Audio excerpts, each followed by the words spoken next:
Saludos, estamos acá prácticamente concluyendo el curso de Teorías de la Personalidad 2. Ha sido, bueno, un espacio bastante prolongado por un lado, pero sin embargo ya con el paso de las semanas y encontrándonos en este momento increíblemente, un saludo, se siente un espacio bien corto, ¿verdad? Entonces, para efectos de hacer este cierre, tengo acá a dos estudiantes de tercer año, pues que ellos van a presentarse en este momento. Saludos a todos. Mi nombre es Evelyn Arévalo, estudiante del tercer año de la carrera de psicología. Un Mi saludo. nombre es Gerardo Barrera, estudiante de la carrera de tercer año de psicología. Un saludo. Bien, llegamos a este momento que increíblemente hace unas semanas, unos meses, estamos iniciando este segundo curso de Teorías de la Personalidad 2, donde exploramos, donde profundizamos todo lo concerniente a comprender, a entender sistemáticamente de qué trata la personalidad humana, ¿verdad? Entonces, en este caso, hoy pues cerramos, hacemos la terminación de la materia y bueno, de pronto pensar, ¿verdad? ¿Qué ha significado para ustedes como estudiantes que hemos estado aquí semana a semana por aproximadamente 20 semanas, ¿verdad? Que dura el ciclo, considerando una serie de aspectos, una serie de elementos teóricos. Y concluimos pues precisamente con los trastornos de personalidad, un material bastante denso. Veíamos y citábamos desde el principio, pues, y acá lo tengo, este pequeño texto que es un manual de diagnóstico que se llama DSM-5, que es prácticamente con el que concluimos y cerramos la materia.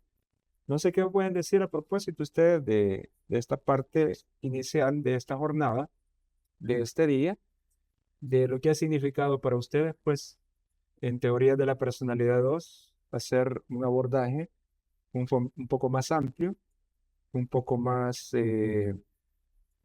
extenso con respecto a la primera materia de teoría de la personalidad 1 y que hoy pues cerramos prácticamente un año de trabajo en las dos materias. Bueno, teorías de la personalidad uno fue como esa puerta que se nos abrió para comenzar a formarnos ya como futuros profesionales de la psicología.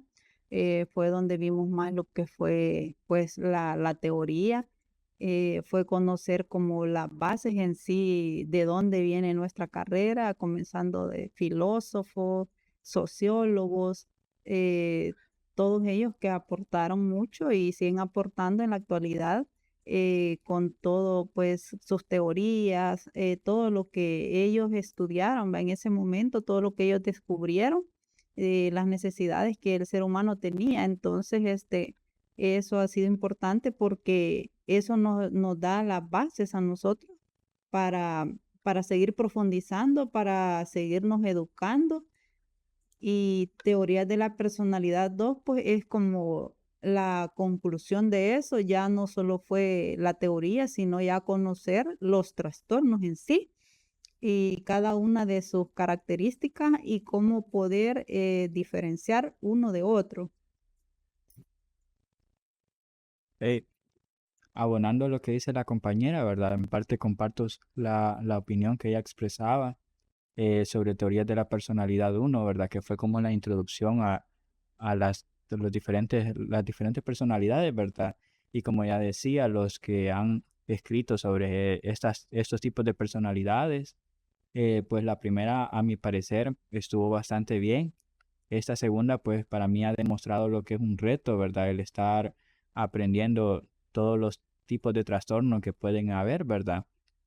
No solamente por aprenderlo, sino seguir actualizándose, ¿verdad? Seguir leyendo y no olvidar esto, ¿verdad? Que no solo quede en un recuerdo, sino en un aprendizaje. Muy bien, entonces en esta jornada terminamos y cerramos con el grupo C de los trastornos de personalidad y prácticamente pues con ello cerramos un ciclo de trabajo que en las últimas semanas considera precisamente los trastornos de personalidad, que es la dimensión patológica de la personalidad en el ser humano y que es bueno considerarla porque precisamente en su práctica, en su ejercicio el día de mañana, hoy futuros psicólogos, el día de mañana profesionales ya graduados, tendrán que considerar a propósito de colaborar en la salud mental de las personas.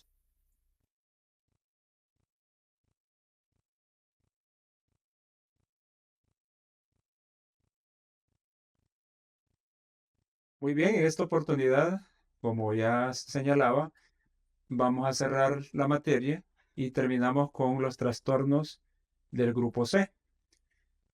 Como ya se los había explicado antes, estoy considerando en este caso un material recogido de una psiquiatría, en donde hay aspectos generales que de pronto para ustedes pueden ser como cansados, pueden ser como repetitivos, pero eso denota precisamente la complejidad de los trastornos de personalidad y las diferentes perspectivas que los diferentes abordajes pueden hacer de los mismos.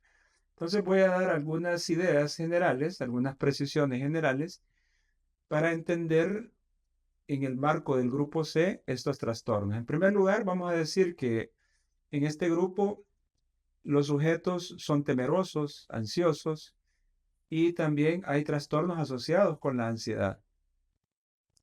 Por otro lado, también la personalidad evitativa denota hipersensibilidad a la humillación y al rechazo, deseando el contacto social, a diferencia de los esquizoides, ¿verdad? Que evitan por vergüenza y su baja autoestima, muy cercano a la fobia social. Por otro lado, hay la personalidad dependiente, muy frecuentemente y sobre todo en mujeres. Vean ustedes cómo acá, que antes habíamos visto la mayoría de los trastornos, siempre o casi siempre son más comunes en hombres. En este caso, pues, en el grupo C tenemos la personalidad dependiente, que es más común en mujeres. Son sujetos pasivos y no asumen responsabilidades ni toman decisiones. Sumisos, con escasa autoestima, incapaces de valerse por sí mismos. Por otro lado, también tenemos la personalidad obsesiva, más frecuente en varones, perfeccionistas, meticulosos, amantes del orden y la puntualidad, rígidos con dificultad para expresar sus emociones, tienden a racionalizar y para decidirse pueden estar adaptados, muy trabajadores y cumplidores, hasta que algún acontecimiento vital les descompensa, hacia la depresión mayor, cercano al concepto de personalidad melancólica. Bien, entonces aquí tenemos esas generalidades que desde otra perspectiva, en este caso, como les decía, desde la psiquiatría general, se aborda. Hoy vamos a entrar a ver de nuevo, aunque parezca, repito, como repetitivo, pero no podemos prescindir del DSM-5 ya que este abordaje nos da elementos de juicio científicos estructurados que han partido de profundos estudios a lo largo de años, de décadas probablemente. Entonces, en ese sentido vamos a empezar a considerar la personalidad o el trastorno de personalidad evitativa. Ya ustedes pueden denotar cómo el nombre del mismo trastorno ya sugiere por dónde va el asunto, ¿verdad? Y vamos a ver en primer lugar que hay un patrón dominante de inhibición social, es decir, estos sujetos tienden a tener problemas para socializar. Hay en ellos sentimientos de incompetencia e hipersensibilidad a la evaluación negativa. Esto precisamente va a llevarles a esa inhibición social, ¿verdad? Es decir, sentirse incompetentes, un aumento significativamente grande, como lo sugiere el DSM, de hipersensibilidad a la evaluación negativa. Es decir, no les gusta, no se sienten bien desde ningún punto de vista que sean evaluados negativamente. Y esto comienza en las primeras etapas de la edad adulta. Vean ustedes cómo tanto en el grupo A y B hay varios trastornos que su inicio se remite a la edad adulta. Y además está presente en diversos contextos que se manifiestan en 4 o más de los siguientes hechos. Vean ustedes cómo este elemento que parte de un diagnóstico preciso hay que tenerlo muy en cuenta, ¿verdad? Es decir, si el trastorno se repite en este caso por lo menos 4 o más veces, entonces se puede catalogar como tal, es decir, como trastorno de la personalidad evitativa. Entonces, en primer lugar, vamos a decir que el sujeto evitativo precisamente evita las actividades laborales que implican un contacto interpersonal significativo por miedo a la crítica, la desaprobación y el rechazo. Vean ustedes entonces como en este primer criterio, esta persona probablemente va a tener mucho conflicto, muchos problemas en sus actividades laborales. Probablemente renuncian o son despedidos muy seguido de sus actividades laborales, precisamente por esto. En el criterio 2 se muestran poco dispuestos a establecer relación con los demás, a no ser que esté seguro de ser apreciado. Vean qué interesante, porque normalmente en las relaciones interpersonales comunes que toda persona lleva adelante, eso muchas veces ni nos importa, ¿verdad? No lo consideramos, pero en este caso, este sujeto con este trastorno tiene que estar seguro de que va a ser apreciado. De lo contrario, no va a interactuar. En el criterio 3 se muestra retraído en las relaciones estrechas porque teme que lo avergüencen o ridiculicen. Vean ustedes cómo está en relación con los anteriores criterios. Por otro lado, en el número 4 le preocupa ser criticado o rechazado en situaciones sociales. Vean ustedes cómo el ámbito de la dinámica social está siempre presente. Por otro lado, se muestra inhibido en nuevas situaciones interpersonales debido al sentimiento de falta de adaptación. Bueno, hasta aquí al número 4. Si reúne esos 4 criterios, podríamos decir que podemos diagnosticar un trastorno de este tipo. Sin embargo, tenemos otras más. Se ve a sí mismo como socialmente inepto, con poco atractivo personal e inferior a los demás. Vean ustedes, señalaba en los trastornos anteriores, que a veces toca evitar el lenguaje peyorativo. Bueno, aquí hay, aunque sea un material técnico científico, esa palabra que aquí aparece en el DSM-5 puede tener un carácter peyorativo, ¿verdad? Sin embargo, está presente y a propósito del diagnóstico tendremos en algún momento que evitarlo. En el criterio 7 se muestra extremadamente reacio a asumir riesgos personales o a implicarse en nuevas actividades porque le puede resultar embarazosa la situación. Es decir, ese temor va a prevalecer en el sentido de que va a estar siempre con el temor, va a estar siempre con la posibilidad que le puede causar dificultades de interactuar en nuevas expectativas de relaciones interpersonales. Veamos las características diagnósticas. Vean ustedes cómo hemos ido a lo largo de los diferentes trastornos, siempre considerando las características diagnósticas, ya que ellas nos permiten precisar, ya que ellas nos permiten definir y tener claro que ese trastorno es tal cual. Entonces aquí tenemos la característica esencial que ya la citábamos a nivel general en los anteriores criterios, pero aquí la vamos a precisar en ese marco de esencialidad. Y vamos a decir pues que es un patrón general de inhibición social, sentimientos de incompetencia e hipersensibilidad a la evaluación negativa. Aquí tenemos entonces la característica principal. Ese elemento de inhibición social, hipersensibilidad es significativo, es decir, lo uno lleva a lo otro, ¿verdad? Esa posibilidad de considerarse muy sensible a la descalificación, a la evaluación negativa, le va a llevar, en consecuencia, a la inhibición social, a no interactuar de manera correcta. Por otro lado, también estos individuos con trastorno de personalidad evitativa rehuyen realizar actividades laborales que impliquen un contacto interpersonal significativo, debido a sus temores ante posibles críticas, desaprobación o rechazo. Este va a ser el criterio 1, ¿verdad? Es decir, va a haber esa intención de evitar en lo posible el contacto interpersonal significativo. Eso nos lleva entonces a entender que son personas superficiales. Probablemente ese nivel de superficialidad que está relacionado con este primer criterio va a ser acentuado constantemente. A partir de eso también podrían rechazar las ofertas de ascensos en el trabajo, porque las nuevas responsabilidades podrían dar lugar a críticas por parte de los compañeros de trabajo. Vean ustedes, cualquier persona normal va a desear va a añorar, va a tener expectativas muy altas a propósito de recibir ascenso.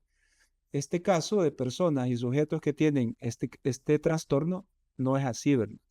Parece absurdo, parece paradójico, pero estos individuos evitan hacer nuevos amigos, a menos, vean ustedes cómo se acentúa este elemento, que estén seguros de que serán de su agrado y que ellos van a ser aceptados. Esto es el criterio 2. Mientras no tengan una evidencia clara que demuestre lo contrario, asumen que las demás personas son críticas con ellos y que los van a desaprobar. Los individuos con este trastorno no se implican en actividades grupales, a menos que haya ofrecimientos de protección y apoyos repetidos y generosos estos apoyos. Vean ustedes entonces, dense cuenta cómo este elemento, que es muy complejo, nadie puede estar seguro de que de que es protegido de una interacción social o que va a recibir apoyo. Sin embargo, para ellos esto es clave, es determinante. Por otro lado, la intimidad interpersonal es a menudo difícil, a pesar de que son capaces de establecer relaciones íntimas cuando hay una seguridad de aceptación incondicional. Vean qué va a determinar, qué criterio para ellos, en el criterio 3 va a establecer que pueden tener esa intimidad personal que todo sujeto, que toda persona de manera espontánea tiene, ¿verdad? Es precisamente la seguridad de aceptación incondicional. En ese sentido, pueden actuar con moderación, tienen dificultad para hablar de sí mismos y se guardan sus sentimientos íntimos por temor a estar expuestos o a ser ridiculizados o avergonzados. Esto va a ser el criterio 3. Es decir, son personas que van a estar como muy susceptibles, como muy pendientes de que aquello que digan o aquello con lo cual actúan no les vaya a provocar un ridículo o no los vayan a avergonzar por ello. Por supuesto que esto está en orden a sus ideas un poco irracionales, ¿verdad? Producto del trastorno. Por otro lado, debido a que las personas con este trastorno se preocupan de que se les critique o rechace en las situaciones sociales, pueden tener un umbral notablemente bajo para la detección de este tipo de reacciones. Es decir, a pesar de que les preocupa mucho, bueno, ellos no son conscientes, ¿verdad? Su espectro o bien umbral de protección a este tipo de reacciones no les funciona. O es muy deficiente o es muy pobre. Este es el criterio 4, ¿verdad? Si alguien muestra incluso una ligera desaprobación o crítica, pueden sentirse muy lastimados. Es decir, son sujetos muy susceptibles. Creo que en lo normal de las relaciones interpersonales, todos estamos expuestos a la crítica en los trabajos, en la dinámica académica, en la dinámica familiar o social. Y probablemente más allá de una situación normal o pasajera, no afecta. Pero a estos sujetos sí podrían sentirse muy lastimados. Por ello, entonces ellos tienden a ser tímidos, callados, inhibidos e invisibles a causa del temor de que cualquier atención pueda ocasionar una situación degradante o de rechazo. Vean qué interesante que lo uno le lleva a posibilitar otro tipo de situaciones anómalas, de situaciones inapropiadas en ellos, precisamente por el temor de una situación degradante o de rechazo. Creen que a nadie les importa lo que ellos dicen o que les sentará mal, por lo que pueden no hablar nada en absoluto, reaccionan enérgicamente a las señales sutiles que son sugestivas de burla o mofa. Vean entonces qué interesante, se pueden sentir mal, ¿verdad? Y pueden ser personas y sujetos sumamente callados, sumamente inhibidos, precisamente porque la señal más sutil, más simple que pueda darse en un entorno social, para ellos son sugestivas de que de ellos se están burlando, de que de ellos se están mofando. Y a pesar de su deseo de estar activos y de participar en la vida social, tienen miedo de no poner su bienestar en manos de los demás. Es decir, son sujetos temerosos. Los individuos con trastorno de la personalidad evitativa se inhiben en las situaciones interpersonales nuevas, debido a que se sienten inadecuados y a que tienen una autoestima baja. Vean ustedes entonces, aquí viene el aspecto de inadecuación en las relaciones interpersonales. Y por otro lado, hay de manera enfática, de manera precisa y amplia, un problema de autoestima baja. Por otro lado, las dudas referentes a sus competencias sociales y a su atractivo personal se ponen especialmente de manifiesto en los contextos que implican interacciones con extraños. Es decir, van a ser sujetos que siempre van a estar dudando de sus capacidades, de sus competencias sociales, incluso de su atractivo personal. Estos individuos creen que son socialmente ineptos, personalmente poco atractivos o inferiores a los demás. Vean qué complicado, pues, ¿verdad? Que un sujeto que posee este trastorno de personalidad se considere de esa manera. Una situación normal o un análisis normal a personas o a sujetos que interactúan normalmente podría poner esto en una condición de exageración, pero en sujetos que poseen este trastorno, esto es determinante y está presente de manera significativa.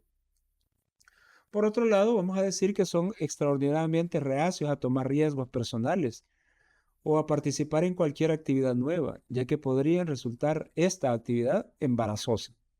Es decir, ellos van a estar siempre como a la defensiva, ellos van a estar siempre como pendientes de que esa situación nueva no les vaya a exponer.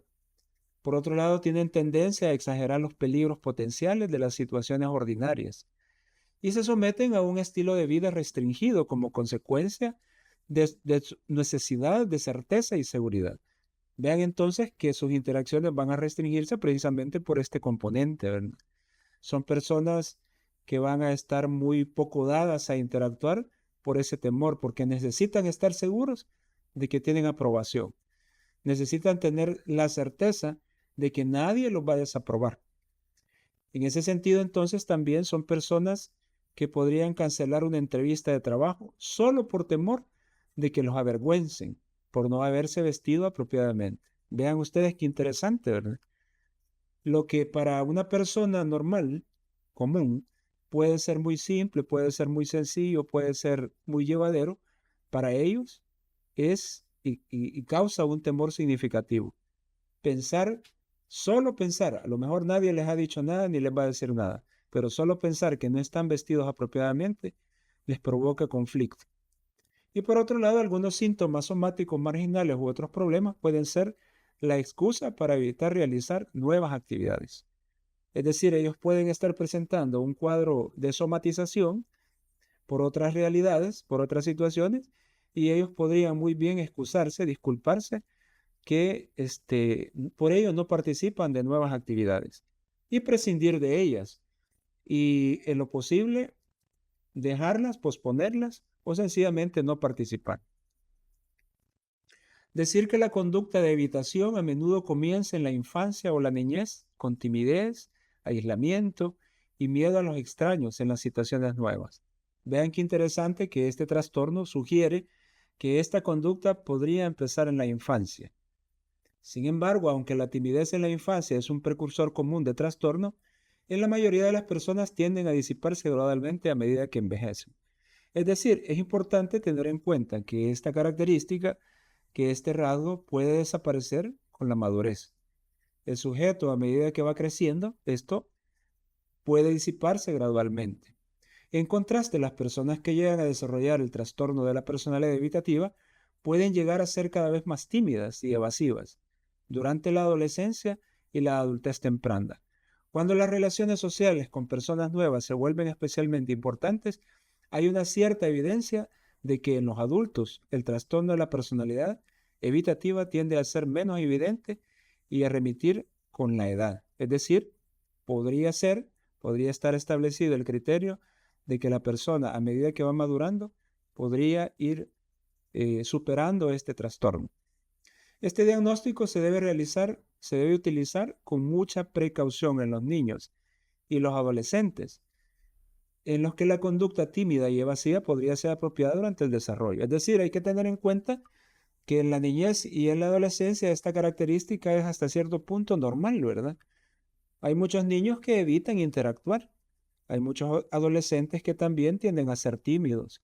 evitan por su timidez, que es normal en esa etapa, interactuar.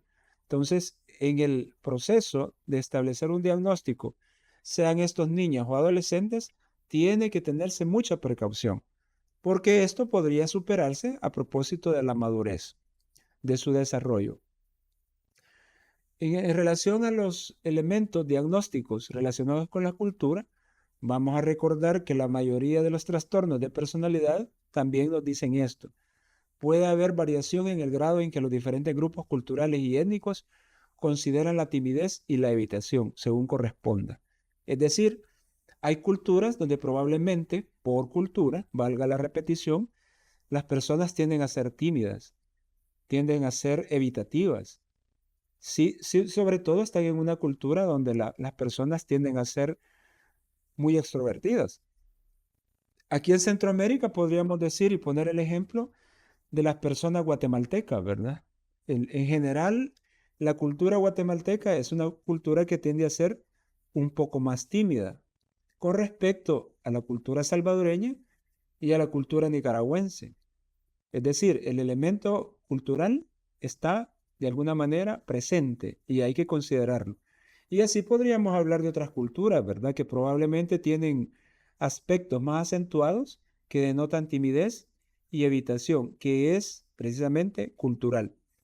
Por otra parte, la conducta de evitación puede ser el resultado de los problemas de acumulación, de aculturación, perdón, consecuentes a la inmigración. Es decir, ese proceso de salida de unas personas o de grupos culturales de un entorno hacia otro, que se llama aculturación, podría provocar precisamente situaciones de evitación. Es decir, ¿quién no se siente mal cuando sale de su entorno y va a un entorno nuevo?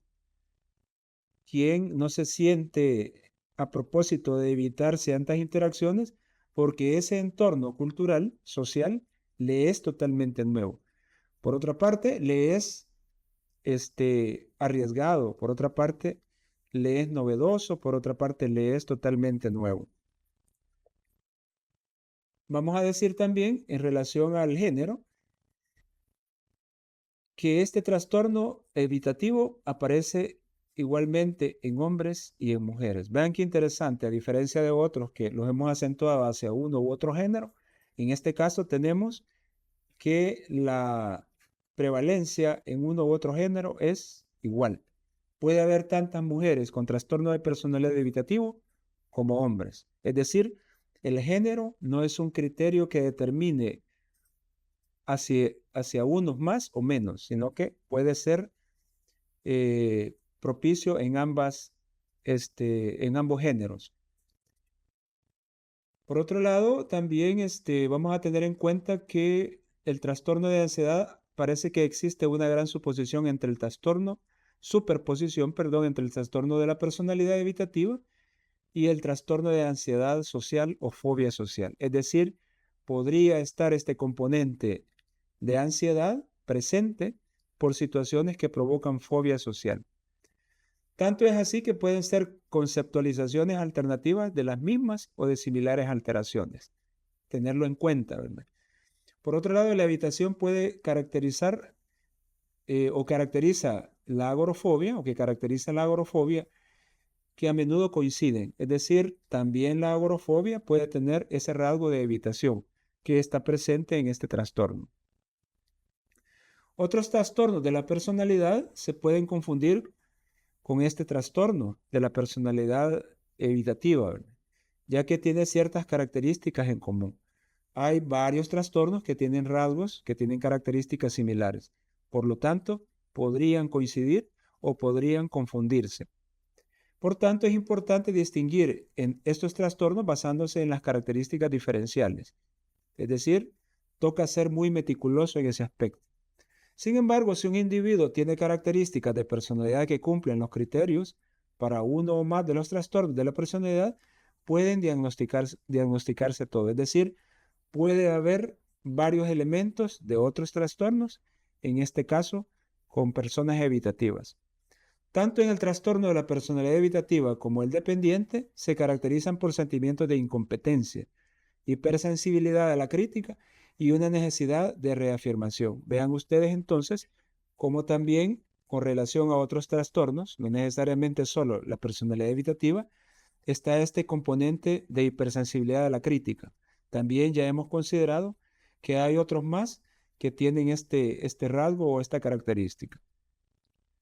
Aunque el objetivo principal de la preocupación y el trastorno de la personalidad evitativa es eludir la humillación y el rechazo, en el trastorno de la personalidad dependiente, la preocupación se centra en ser atendido y cuidado.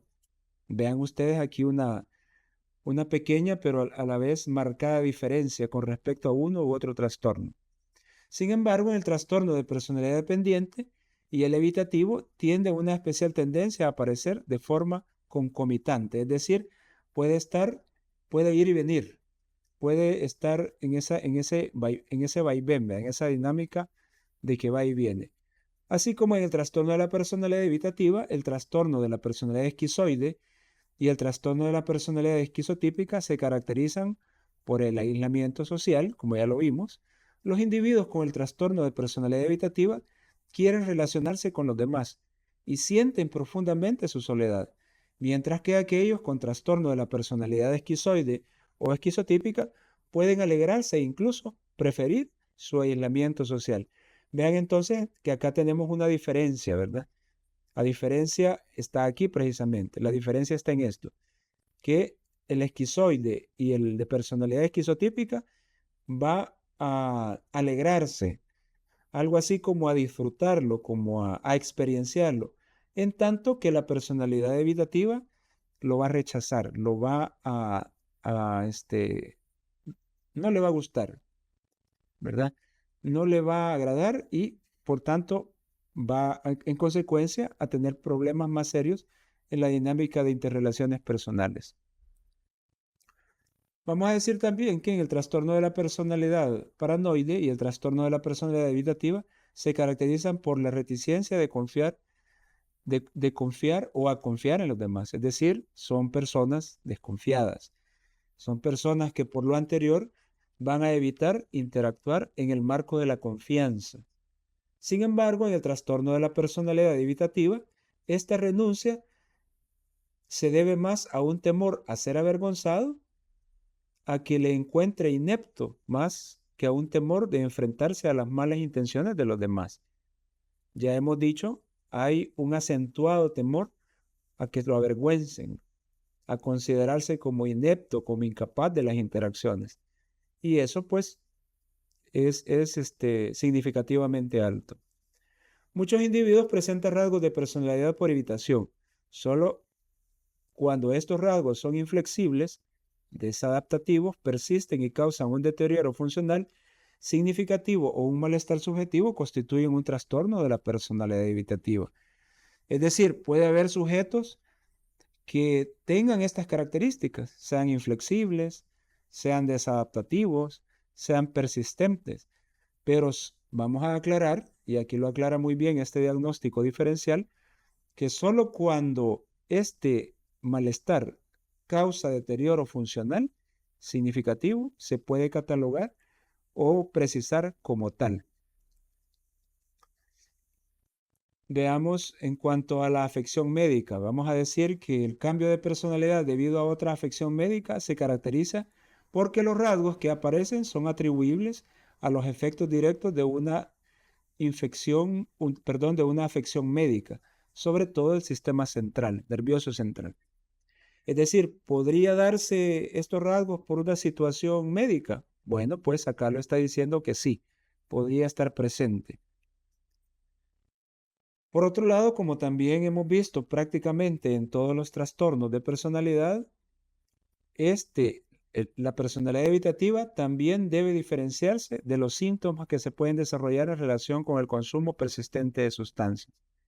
Es decir, toca tener presente que si la persona consume sustancias tóxicas, sustancias dependientes, sustancias adictivas, podrían desarrollar síntomas precisamente referidas a las mismas. En los detalles como significativos, bueno, aquí este tipo de sujetos va a haber constantemente, si no se ha equivocado, Y en este siempre, en el criterio 1, va a decir también que no tienen en cuenta el hecho de que los demás puedan estar muy molestos por los retrasos e inconvenientes que se derivan de este comportamiento. Es decir, no les importa. Ellos pueden tomarse su tiempo. Si una actividad se puede hacer en 5 minutos, en 8 minutos, ellos perfectamente podrían tardarse media hora. Alguien diría, pero estoy exagerando. Bueno, es que así es. Por eso es un trastorno obsesivo compulsivo, ¿verdad? Aquí hay un ejemplo. Siempre estamos en el criterio 1. Cuando estas personas extravían una lista de cosas por hacer, emplean una cantidad excesiva de tiempo en buscar la lista, en lugar de reescribirla de memoria y proceder a realizar las tareas. Vean ustedes que cualquiera de nosotros, cualquiera de ustedes, cualquier persona, pierde una lista, lo más práctico es volverla a hacer, ¿verdad? O recordarla de memoria. Pero no, este tipo de sujetos van a darse a la tarea meticulosamente, obsesivamente, de volver a hacer esa lista. Suelen distribuir de manera poco eficiente el tiempo. Entonces eso conlleva a que pueden ser sujetos, a pesar de ser obsesivos compulsivos, desorganizados, ¿verdad? Porque no son capaces de organizar el tiempo, dejando las tareas más importantes para el último momento. El perfeccionismo y los altos estándares de rendimiento que se autoimponen causan una disfunción significativa y angustia en estos individuos. Es decir, probablemente hay muchas personas que sean perfeccionistas, ¿verdad? Y que buscan estándares de calidad en sus trabajos. Pero este tipo de individuos, no. Esto va a ser llevado al extremo, el perfeccionismo y los estándares de rendimiento. A propósito, van a llegar a una disfunción, es decir, no van a funcionar adecuadamente. Van a tener niveles altos de angustia precisamente por esto. Y luego tenemos ya el criterio 2, que como señalaba antes, si aquí los tenemos solo mencionados, aquí tenemos muestra un perfeccionismo que interfiere con la terminación de las tareas. Acá en las características diagnósticas, lo vuelve a retomar el DSM y vamos a ver, aquí está, va a ampliarlo, ¿verdad? Va a poner ejemplos.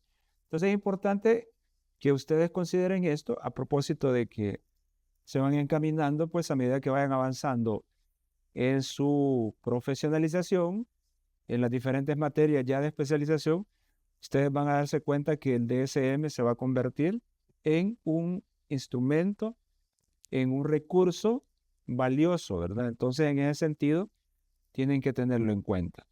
Y luego, como ya he explicado el lunes, vamos a proyectarles el otro trastorno de personalidad. Aquí tenemos siempre del grupo C, el trastorno de personalidad dependiente. En este caso lo he sacado, ¿verdad? En este caso lo tengo en diapositivas, dejé el formato, aquí lo pueden ver ustedes, y lo he sacado aparte. Entonces acá tengo la primera característica, en este caso de la personalidad dependiente, necesidad dominante y excesiva de que le cuiden, lo que conlleva un comportamiento sumiso y de apego exagerado y miedo a la separación que comienza en las primeras etapas de la edad adulta y está presente en diversos contextos y que se manifiesta por 5 o más de los siguientes hechos. En este caso, vean ustedes que la personalidad dependiente considera 5 de los que aquí aparecen 8. Aquí tenemos 8. Entonces, va a poderse diagnosticar un sujeto con personalidad dependiente, con trastorno de personalidad dependiente, si tiene 5 de los 8. Vamos a ver rápidamente los criterios diagnósticos. Vamos a dejar aquí el número 1, le cuesta tomar decisiones cotidianas sin el consejo y la reafirmación excesiva de otras personas. Vean ustedes el primer criterio, entonces, van a ser personas prácticamente incapaces de tomar decisiones si alguien, otra persona no les está aconsejando y reafirmando eso que ellos preguntan. Precisamente por eso son dependientes, ¿verdad? El número 2, necesita a los demás para asumir responsabilidades en la mayoría de los ámbitos importantes de su vida. Vean de nuevo, se acentúa en el número 2, va a necesitar a los demás. Veamos el 3, tiene dificultad para expresar el desacuerdo con los demás por miedo a perder su apoyo y aprobación. Como necesita que lo estén aprobando, como necesita que le estén apoyando, entonces va a sentir, aquí dice miedo, pero probablemente sea pánico, ¿verdad? Miedo llevado al extremo porque no quiere perder el apoyo de esas otras personas. Entonces, puede estar en desacuerdo, eso puede ser no coherente con lo que desea, pero va a ser incapaz de expresarlo. Por otro lado, también el número 4 tiene dificultad para iniciar proyectos o hacer cosas por sí mismo, debido a la falta de confianza en el propio juicio o capacidad y falta de motivación y energía. Entonces, también son sujetos con poca iniciativa o nula iniciativa. El número 5 va demasiado lejos para obtener la aceptación y apoyo de los demás, hasta el punto de hacer voluntariamente cosas que le desagradan.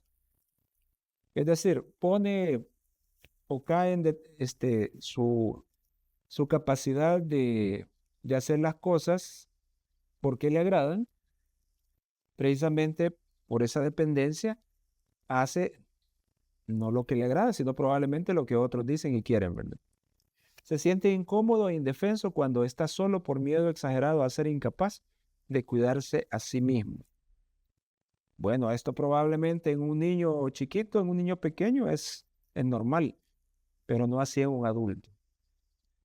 Y el número 7, cuando termina una relación estrecha, busca con urgencia otra relación para que le cuiden y apoyen. Bueno, entonces aquí probablemente hay dependencia afectiva, ¿verdad? Precisamente por esto que está señalando el criterio 7. Y el número 8 siente una preocupación no realista por miedo a que lo abandone y tenga que cuidar de sí mismo. Entonces podemos concluir que son sujetos que son incapaces o en gran medida no pueden cuidarse a sí mismos. Entonces aquí tenemos, los he sacado como manifestaba aparte, los criterios diagnósticos. Y acá tenemos las características diagnósticas que ya explicaba que son los mismos criterios, pero esta vez llevados a una explicación más amplia. Vamos a detenernos, voy a regresar acá para que ustedes vean. Vamos a ver el número 3. ¿Tiene dificultad? No, el número 3. Tiene dificultad para expresar el desacuerdo con los demás. Vamos a ir a la característica diagnóstica número 3. Aquí está el 1. Aquí está el 3. Vean ustedes, puesto que temen perder el apoyo a la aprobación de los demás, los individuos con trastorno de la personalidad dependiente a menudo tienen dificultades para expresar el desacuerdo con otras personas, especialmente con aquellos de quienes dependen. Y además dice acá, estos individuos se sienten tan incapaces de funcionar solos que pueden mostrarse de acuerdo con cosas que creen que están mal. Miren qué interesante, ¿verdad?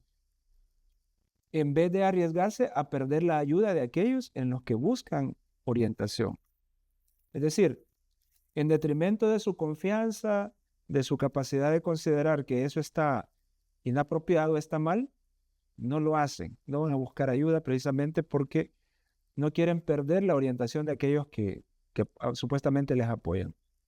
No muestran su enfado a las personas de las que reciben apoyo y cuidados por miedo a que se distancien de ellos. Bueno, alguien diría, ¿cómo es eso, verdad? Que si algo sucede en una interacción a propósito de buscar ayuda de manera inapropiada, bueno, personas normalmente se molestan y manifiestan su molestia, pero en este caso no, porque no quieren que se distancien. Ellos quieren estar siempre en esa condición y característica de depender, de que esa dependencia esté siempre ahí cerca. Si el individuo tiene una preocupación real con respecto a las consecuencias de expresar su desacuerdo, un temor real de represalias por parte de un cónyuge abusivo, el comportamiento no debería considerarse como una evidencia de trastorno de la personalidad dependiente. Vean, interesante que aquí da un ejemplo y pone y aclara en qué casos, o en este particular, en qué caso no debe considerarse como una personalidad dependiente. Es decir, hay situaciones particulares y excepcionales que no podemos generalizar, sino que hay que situarlo en un contexto particular en línea de lo que las características diagnósticas van estableciendo.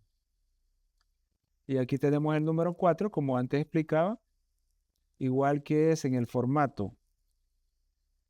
Vamos a volver a mostrárselos.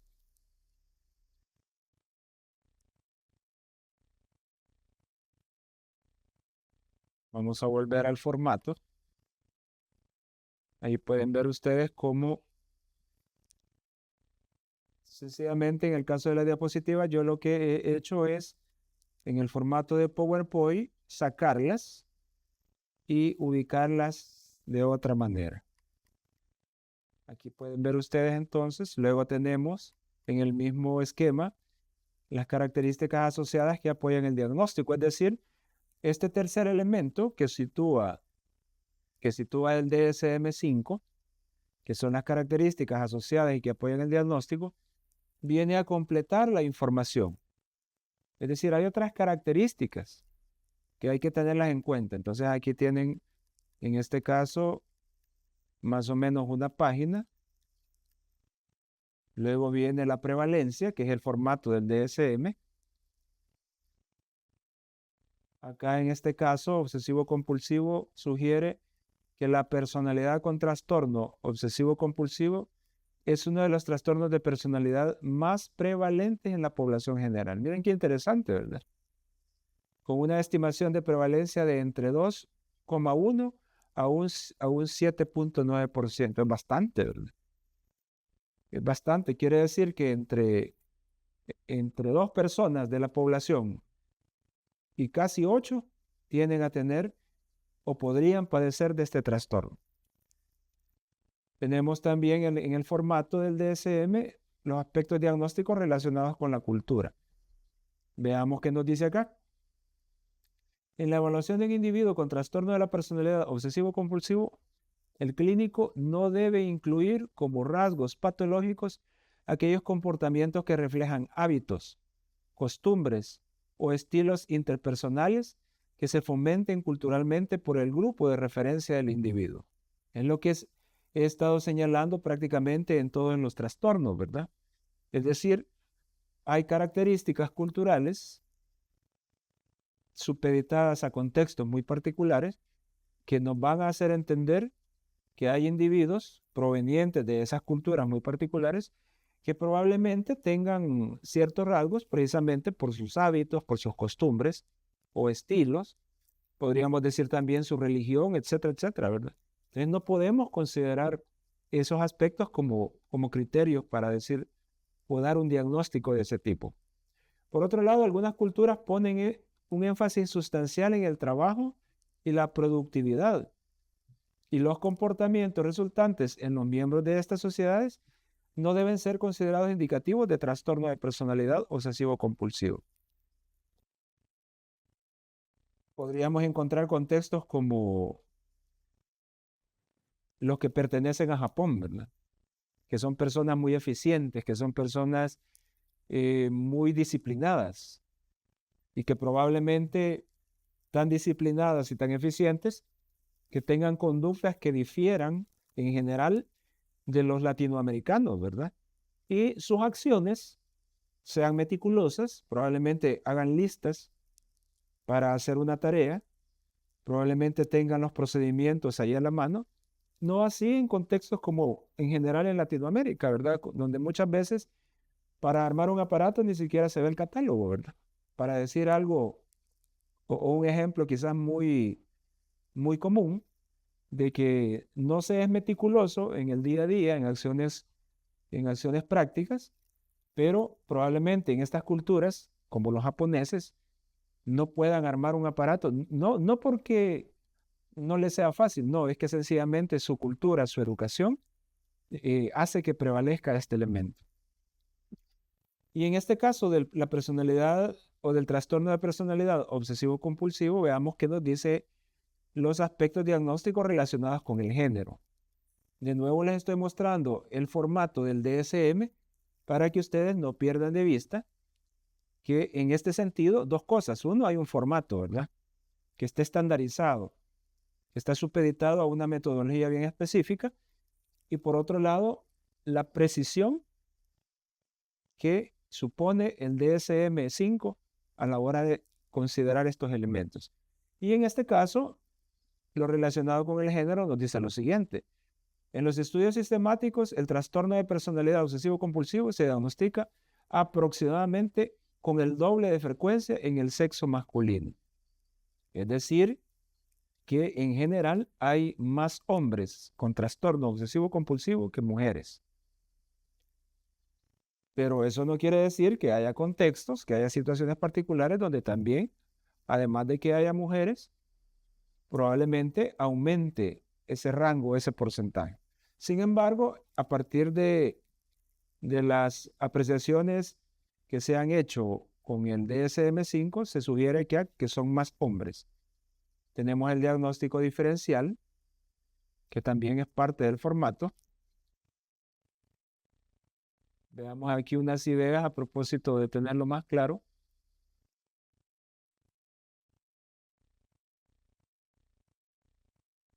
Trastorno de acumulación. El diagnóstico de trastorno de acumulación se debe considerar especialmente cuando el acaparamiento es extremo. Las pilas almacenadas de objetos sin valor presentan riesgo de incendio y hacen que sea difícil para los demás andar por la casa. Este es un ejemplo, ¿verdad? Cuando se cumplen los criterios tanto para el trastorno de personalidad obsesivo-compulsivo como para el trastorno de acumulación, deben codificarse ambos diagnósticos. Este es importante porque, como ustedes pueden ver, hay ciertos programas que a veces se pasan en la televisión donde aparecen sujetos, tanto hombres como mujeres, que tienen el trastorno de acumulación, ¿verdad? Y algunos de ellos han acumulado por décadas. Tienen casas llenas de objetos sin mayor importancia, ¿verdad? Pueden ser cualquier tipo de objetos. Probablemente en nuestros contextos latinoamericanos esos objetos sean basura, ¿verdad? O sean menos importantes, pero en este caso, que cita acá como otro elemento, que hay que tenerlo en cuenta en el diagnóstico diferencial, si está presente, también debe, como acá lo sugiere, codificarse ambos diagnósticos. Es decir, una persona obsesivo-compulsiva también podría tener un trastorno de acumulación. Probablemente una situación le ha llevado a la otra, ¿verdad? Y finalmente en el formato, vamos a ver qué más nos presenta. Cambios de la personalidad debido a otra afección médica. Hemos estado señalando prácticamente en todos los trastornos que puede haber situaciones dadas por problemas de salud que también están presentes. En este caso, el cambio de personalidad debido a otra afección médica se caracteriza porque los rasgos que aparecen son atribuibles a los efectos directos de una afección médica sobre el sistema nervioso central. Es decir, que a una situación particular de enfermedad, valga la redundancia, que es particular, podría propiciar entonces un trastorno obsesivo-compulsivo. Y hay que tenerlo presente. Tenemos también el trastorno por consumo de sustancias, ¿verdad? Este trastorno, en el caso de la personalidad obsesivo-compulsiva, también debe diferenciarse de los síntomas que se pueden desarrollar en relación con el consumo persistente de sustancias. Es decir, también personas que consumen algún tipo de sustancias al punto de ser adictas podrían también presentar conductas obsesivas compulsivas. Y eso tiene que estar presente y debe de señalarse. Bien, ahora vamos para ir concluyendo esta parte. Tenemos aquí el trastorno de personalidad dependiente, que ya lo mencionamos en este caso. Vamos a ver, vamos a volver al formato del DSM.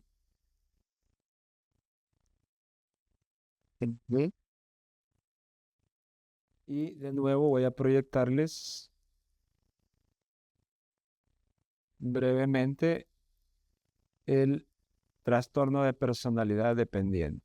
Como antes lo decía, ¿verdad? Aquí tenemos el ejemplo. Vamos a ir mejor. Tenemos el obsesivo compulsivo, ya les mostré. Vamos a ver los últimos dos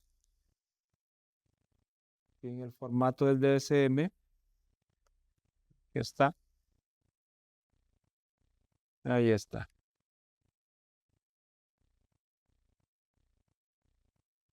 E igual yo les voy a hacer llegar las diapositivas, pero aquí lo vamos a ver brevemente con este título: Otros trastornos de personalidad.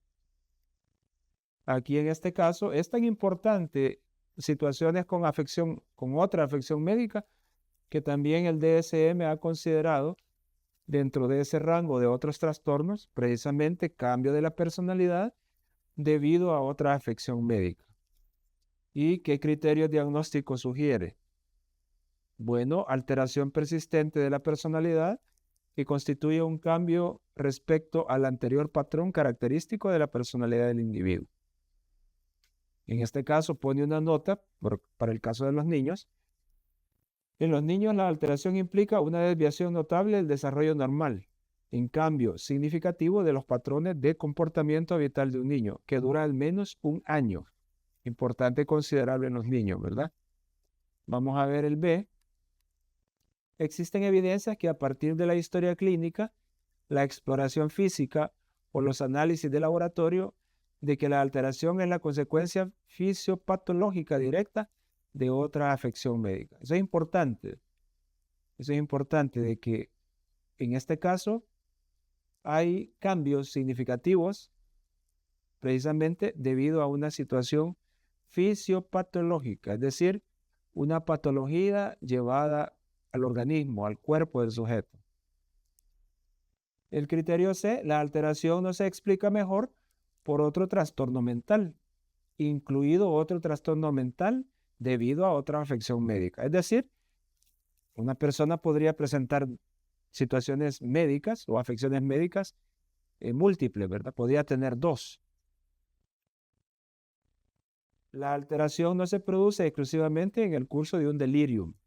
Es decir, hay situaciones médicas que hacen que la persona pues experimente delirium. Bueno, en este caso se está aclarando que no solamente en esos casos. Y finalmente, el criterio E, la alteración causa malestar clínicamente significativo o deterioro en lo social, laboral u otras áreas importantes del funcionamiento. Y aquí tenemos el formato que, como pueden ver, es más breve. Tenemos subtipos, tenemos características diagnósticas, características que apoyan el diagnóstico diferencial y otro trastorno de la personalidad especificado, ¿verdad? Bien. Lo define, esta categoría se aplica a presentaciones en las que predominan los síntomas característicos de un trastorno de personalidad que causan malestar clínicamente significativo o deterioro en lo social. Y también tenemos el trastorno de personalidad no especificado, es decir, el especificado y el no especificado. ¿Qué nos dice del no especificado? Esta categoría se aplica a presentaciones en las que predominan los síntomas característicos de un trastorno de personalidad que causa malestar clínicamente significativo o deterioro en lo social, laboral u otras áreas importantes del funcionamiento, pero no cumplen todos los criterios de ninguno de los trastornos de la categoría diagnóstica de los trastornos de personalidad. Es decir, como en algún momento yo les explicaba, puede haber en este caso otros trastornos que no cumplen ninguna de las categorías anteriores o características. Entonces, en ese sentido, se va a considerar como un trastorno de la personalidad no especificado. Entonces, hasta aquí llegamos con lo que respecta al DSM. Terminamos con estos no especificado y finalmente el trastorno de la personalidad. Bueno, estamos ya en la etapa final, que sería como el cierre de esta consideración del grupo C de los trastornos de personalidad. Y en esta parte final sería bueno pues igual para los que nos ven, para aquellos que van a ver este video, primero acá hacer el ejercicio de platicar un poco, ¿verdad? Quizás esta parte la vamos a hacer a manera de diálogo. ¿Cuál ha sido, según ustedes, la dificultad más grande que han podido encontrar en la materia de teoría de la personalidad 2? En el marco bien sea de un tema en específico o bien si quieren en general de la materia como tal o de pronto pues de los trastornos de personalidad. Ustedes dirán, ¿cuál es la dificultad más grande que han encontrado? Pues primero que nada, la dificultad más grande que he encontrado en teorías de la personalidad 2 es antes que nada, primero conseguir los libros, ¿verdad? Que sería como una dificultad que se podría presentar y luego pues aprenderse de todo lo que son todos los trastornos, ¿verdad? Y conservar esta información hasta que nos graduemos, ¿verdad? O sea, quiere decir que todo lo que nos ha enseñado lo tenemos que seguir estudiando, ¿verdad? Que ya no vamos la materia, pero considero que va a ser un reto el estar, o una dificultad también, el estar repasando lo que los trastornos, los tipos del trastorno, del grupo C, del grupo B, del grupo A, ¿verdad? Tantos trastornos y pues identificar en qué grupo van, ¿verdad? Porque a veces ciertos trastornos se logran parecer, pero con una gran diferencia, pero si solo se ve superficial puede ser una leve diferencia. Entonces esa sería otra dificultad, ¿verdad? El saber qué tipo de trastorno exacto es. Muy bien. La dificultad quizás sería, hay bastante información, eh, como decía el compañero, los trastornos pues tienen características bastante similares. em, Quizás también a veces la atención, ¿verdad? Se requiere de mucha atención, estar como muy, muy, muy concentrado en lo que se está estudiando, porque si estamos pensando en otras cosas, a lo mejor podemos perder un poquito que nos perdamos de la atención sobre lo que estemos estudiando y nos puede llevar a lo mejor quizás a hacer un diagnóstico que no sería el correcto. Entonces requiere mucho de eso, de estar en atención a lo que estamos haciendo y saber organizar la información. En el caso, ¿verdad? Como, bueno, ustedes en las clases siempre en sus diapositivas siempre nos ponen lo que son la bibliografía, la dirección donde podemos conseguir información o esa información que nos ha dado. Entonces ahí quizás también es de no solo quedarnos con eso, ¿verdad? Sino que ir y buscar más información, porque ya tenemos una dirección donde buscarla. Entonces, quizás la dificultad muchas veces se nos da en eso, que nos quedamos solo con lo que se nos da y no nos damos el tiempo como para seguir profundizando en los diferentes trastornos, vamos a decir en este caso. Muy bien.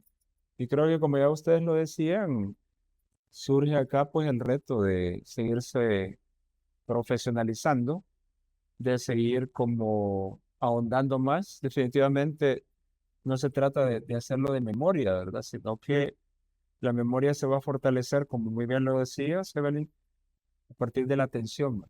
Una atención que discrimina lo importante de lo menos importante, es lo menos importante de lo relativo, es decir, esa acción académica, esa acción como estudiante que debe ser prácticamente en cada una de las clases, ¿verdad? Y siempre siguiendo en esa línea, ¿cuáles son ustedes que creen ustedes? ¿Cuáles son los principales retos que terminando la materia ustedes consideran surgen de concluir una materia que es que aborda la personalidad humana y la personalidad humana también en relación a las patologías, a ciertas patologías, porque en este caso solo hemos visto los trastornos, hay muchas más, pero en ese marco de lo que ha significado y ha sido los contenidos de la materia de teoría de la personalidad, ¿cuáles consideran que es el principal reto, o reto si quieren, de seguir adelante en perspectiva de las teorías de la personalidad? Sí, el principal reto quizás sería el hábito de la lectura, ¿verdad? Como sabemos, estamos en la cultura salvadoreña, ¿verdad? Es algo que quizás no, o sea, desde pequeño no hacen el hábito, ¿verdad? A mí en lo personal me ha costado bastante hacerme el hábito de la lectura, ¿verdad? De una lectura, como lo decía la compañera, no solo por leer, ¿verdad? Sino también comprender lo que se está leyendo. Quizás eso sería el principal reto de esta materia, ¿verdad? El quizás aprender a analizar los trastornos, a saber discernir, ¿verdad? Qué tipo de trastorno puede ser, pero todo esto fomentado a la lectura, ¿verdad? A una lectura profunda, analítica y correspondiente, ¿verdad? Bueno, quizás el reto más grande, pues ya ahora, conociendo la información, eh, que podemos decir que es poca, pero en realidad es mucha, porque no estamos acostumbrados a tanto, ¿verdad? Entonces, creo que seguirnos informando, seguir profundizando, seguir analizando cada una de las situaciones, pues que ya nos han enseñado, que ya nos han hecho del conocimiento, ¿verdad? En qué hacer, qué no hacer. Entonces, como eso, eh, ser como, Bueno, como más específico en lo que nosotros vamos a ir estudiando, o sea, ver qué nos cuesta más. Digamos que todo es importante porque desde el momento que nosotros pues vamos a tratar con seres humanos es complicado y es importante, y como nos dice el licenciado, ¿verdad? No nos podemos dar ese lujo de equivocarnos, entonces creo que requiere más de eso, o sea, si conocemos de un trastorno, como que rumiar ahí bastante, hasta que entendamos, o sea, qué está pasando ahí, cómo poder ayudar y cosas así, pues la verdad que requiere de mucho, como de más tiempo, de dedicarle más, de ser como más responsables en cada una de la información que vamos a leer, que vamos a conseguir, cada información con la que nos vamos a ir quedando para poder ayudar a los demás. Muy bien, y siempre en esa lógica que vamos concluyendo y cerrando la materia, ¿cómo ustedes, como estudiantes ya de tercer año, que están, como le he dicho varias veces en las clases, en una condición ya intermedia, ¿verdad? Es decir, de aquí para allá, ustedes van ya de salida en su carrera, ¿verdad? Hace este, unos ciclos atrás, ustedes empezaban ese proceso, hoy van ya hacia afuera, ya están acercándose cada vez más a la conclusión de su carrera. En ese sentido, ¿cómo ustedes han procesado o han ido procesando a lo largo de la materia una serie de contenidos que en este caso hay que verlos, hay que visualizarlos de manera científica, ¿verdad? Y que a lo mejor en esa perspectiva son nuevos, es decir, como yo a veces les he explicado, ya no es el simple sentido común, ¿verdad? Ya no es lo que diga el vecino, ya no es lo que diga la persona común que no tiene la oportunidad de hacer un análisis exhaustivo, un análisis meticuloso, científico. Entonces, en esa parte, ¿qué ha significado para ustedes y cómo han procesado ese hecho de entrar a considerar contenido de manera científica? Sí, la verdad, pues ha sido una experiencia bastante agradable, ¿verdad? Aunque, como ya le comentábamos, difícil, pero todo se puede, ¿verdad? Porque ya verlo desde el otro punto y escuchar que las demás personas dicen, yo estoy pasando, un ejemplo, ¿verdad? Por un trastorno de ansiedad, por ejemplo, o algo, ¿verdad? Y sin pasar por las pruebas es como que uno se queda ya con ese conocimiento. Tendrías que tener los síntomas para presentar ansiedad, ¿verdad? O cuando una persona dice, yo estoy pasando ansiedad y los demás se burlan, ¿verdad? Entonces es como que es un contenido que va abonándonos a nosotros a que como profesionales vayámonos ya desempeñando, ¿verdad? Que vayamos ya viendo las cosas de una manera seria, científica y pues en lo personal. Entonces, en mi caso, ¿verdad? Ha sido como que la he procesado de una manera más técnica, más profesional, ¿verdad? Todos estos contenidos para ya poder desempeñarnos en el mundo laboral, ¿verdad? Pe- pe- pe- Bueno, ya este punto es hacer una comparación con lo que conocíamos antes y con lo que ahora tenemos. Entonces, ahora ya como decían, ¿va? Ya no quedarnos con lo que escuchamos allá afuera, sino que ya hacerlo de la manera científica, de la manera correcta, este, de la manera que debe ser, ¿verdad? Ya con el conocimiento. eh, y también pues es importante, como decía el compañero, ¿verdad? Tomarnos en serio las cosas y ya no decir porque me pasó algo, etiquetarlo como un trastorno, ¿verdad? Ya no podemos hacer eso porque sabemos que para eso pues se necesita un estudio profundo. Esa es la manera ya de ver, de vernos como un profesional, ir actuando como ese profesional en el cual estamos hacia ese camino, ¿verdad? Pero tenemos que comenzar como a creérnosla, que ya, o sea, tenemos que verlo de una manera científica. Muy bien, entonces, siempre en esa línea, quizás ya siendo como más puntuales, pregunto, ¿verdad? ¿Cuál es? Y precisamente porque el ciclo y la materia la cerramos con los trastornos de personalidad, ¿cuál creen ustedes que o en qué estriba la importancia de conocer los trastornos de personalidad? En ese caso, pues yo retomo parte de la pregunta anterior, ¿verdad? Que es porque nosotros lo vamos a saber desde el punto científico, ¿verdad? Las personas van a recurrir a un psicólogo porque sabe que se les va a dar una explicación científica a partir de los problemas que desempeña, ¿verdad? En este caso de la personalidad como tal. Entonces, las personas van a buscar respuestas, ¿verdad? Entonces, nosotros como profesionales se las tenemos que brindar desde el punto científico. Bueno, yo creo que la experiencia pues ha sido muy buena. eh, Nos han dado buenas bases. Solo queda de parte de nosotros pues ir siempre profundizando en todo eso.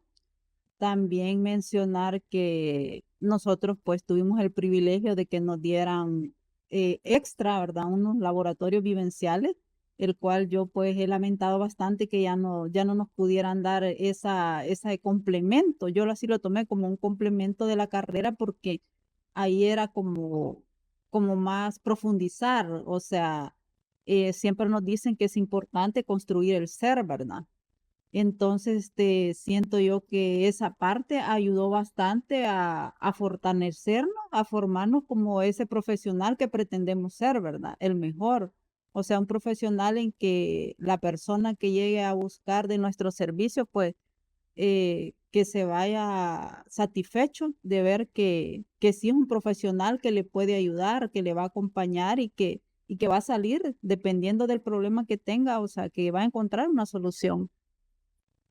Muy bien, y ya para cerrar esta parte final, que es el cierre, como ya decía antes, de la materia, del ciclo, ¿qué consideran ustedes que es lo más valioso que les dejó la materia a ustedes de teoría de la personalidad? Y quizás esta pregunta va, si ustedes consideran oportuno, relacionada con las dos, ¿verdad? Que fue teoría uno y teoría 2.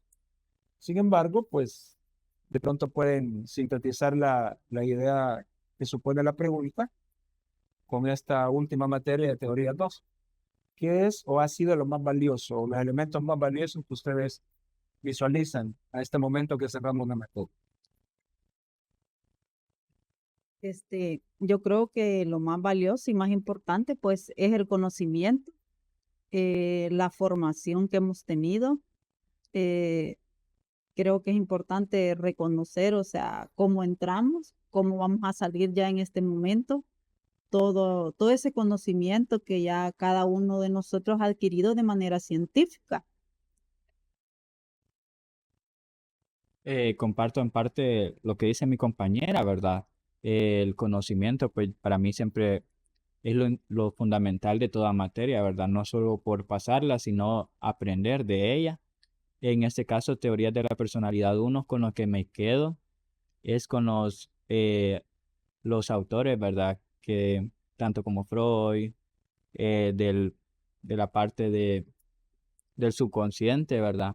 Es un autor que pues me gustó mucho. El Teorías de la Personalidad 2, me gustaron mucho la parte de los trastornos, ¿verdad? Me los quedo y pues para seguirlos estudiando, seguir aprendiendo de ellos, ¿verdad? De los principales autores. Y eso, básicamente, me quedo con el conocimiento que usted nos transmitió en teorías de la personalidad 1 y 2.